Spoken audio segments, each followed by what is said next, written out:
All right, welcome back to Where It Makes Sense. Now we're going to talk about the stimulus discrimination, which plays a part in a lot of the learning that your organism is going to do. Let's look at the definition. So stimulus, remember, we know from previous videos that I like to say it's a person, place, thing, or condition. All right, and discrimination usually means you need to tell the difference. You need to discriminate between at least what, two things so you can tell the difference. So you're going to have stimulus that you're going to need to be able to tell the difference for.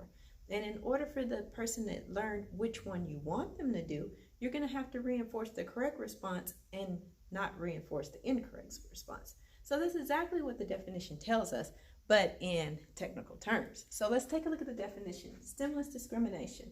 The conventional procedure requires how many? One behavior and two antecedent stimulus conditions. Responses are reinforced, so behaviors are reinforced in the presence of one stimulus condition, the SD. So we're reinforcing the SD and in the presence and not in the presence of the other stimulus, which is the SD.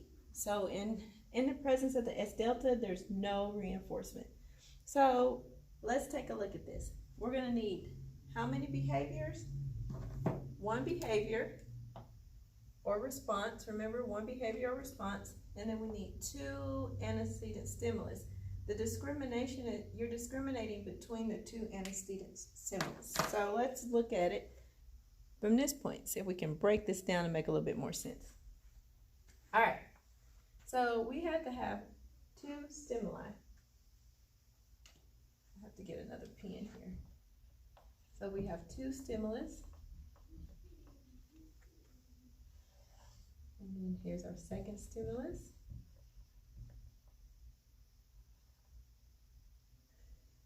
But there's only going to be one correct behavior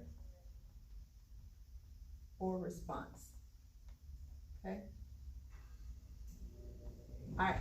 So if you watch my other video and we're on stimulus equivalence, we talk about having to use stimulus discrimination in order to get through the different phases. To get from reflexivity to symmetry to transitivity, you have to have some stimulus discrimination taught in between those procedures.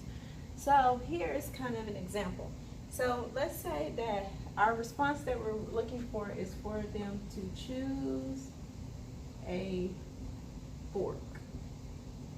All right, that is the response that we're going to reinforce, because we're only going to reinforce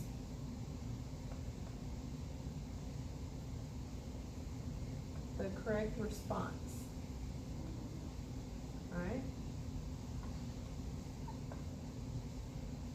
So for your first stimulus, you're going to have the actual fork. And for your second stimulus, you're going to have a spoon.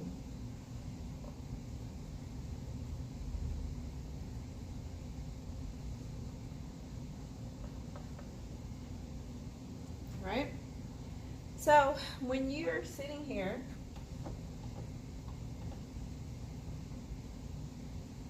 and you have your table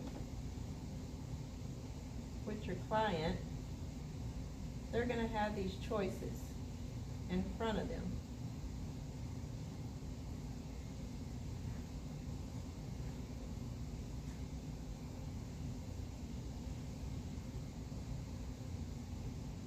And we may ask them to,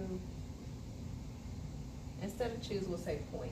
That will keep it all the same. Point to.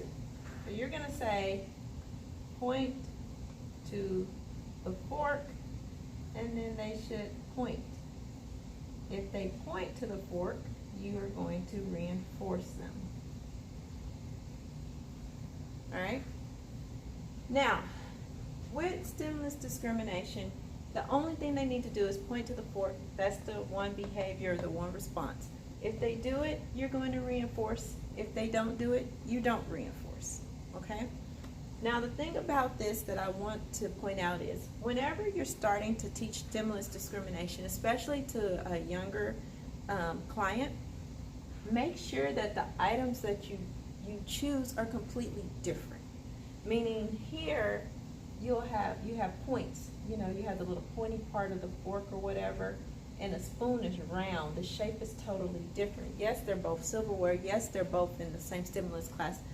If you're talking about utensils or the response class enabled to eat with utensils and you use them, so they have similarities. But you want to make sure that when you're presenting them, that the topographical or the actual characteristics of the items are easily distinguishable, meaning that the child can easily tell the difference between a pointy fork and a smooth spoon. Okay, so make sure that your stimulus are different enough so that they can discriminate. You don't want to pick two things that are similar. So I don't want to pick a dinner fork and a salad fork. And I'm just now teaching them what a fork is, because they're not going to be able to see the difference between the two enough to establish that I'm trying to make that pairing, that I say fork, this is a fork, and to get them to generalize it on and on and on. So make sure that your stimulus, and then remember you're going to need how many? 2. And then you're going to look for the correct response or the behavior. That's in acquisition skills. If we were talking about behavior, so that's an acquisition skill, doing a DDT trial and stimulus discrimination. But if we're looking for the correct behavior and it's ask for help,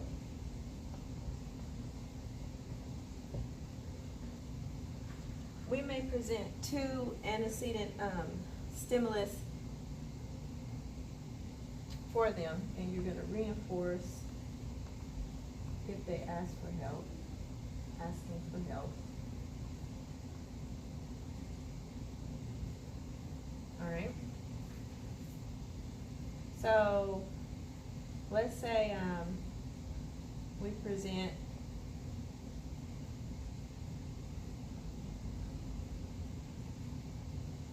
mom, and we present dad or beard, dad. All right. So you have your stimulus. This time it's a person, and you have the kid over here, and they're supposed to ask for help. So please. All right. Well, the reinforcement here is a little bit different because it's not necessarily actually reinforcing. It's like a double natural reinforcer on top of if you want to give an item. All right. So here, let's say that every time that the child asks mom for help, she helps. When he asks dad for help, dad says, go ask your mom. Dad doesn't help. All right? So the child is seeking help, and receiving help is reinforcing in itself. And if it's help to get a tangible item and mom helps him grab it and gives it to him, then he's getting reinforced by receiving what he asked for. And dad becomes the SD, the S delta, because he's no help. All right, and mom is the SD when he sees her because she's help. So she's reinforcing, and dad is not reinforcing. So this is how it looks when you're talking about behavior versus an acquisition skill. So if you look, you do one behavior. The correct behavior is the child asking for help. 2 antecedents. Antecedent is mom and dad. Responses are reinforcing the presence of one stimulus, the SD. SD, reinforce, mom helps the kid, it's reinforcing, but not in the presence of the other. The SD is delta, he doesn't help, it's not reinforcing. So you get to see it both ways. So you have it when stimulus discrimination is used in skill acquisition, and you also have the example of when skill acquisition is used in behavior. So just remember, you always need to look for 2 antecedent stimulus and 1 behavior. And that, my friends, is what makes up stimulus discrimination.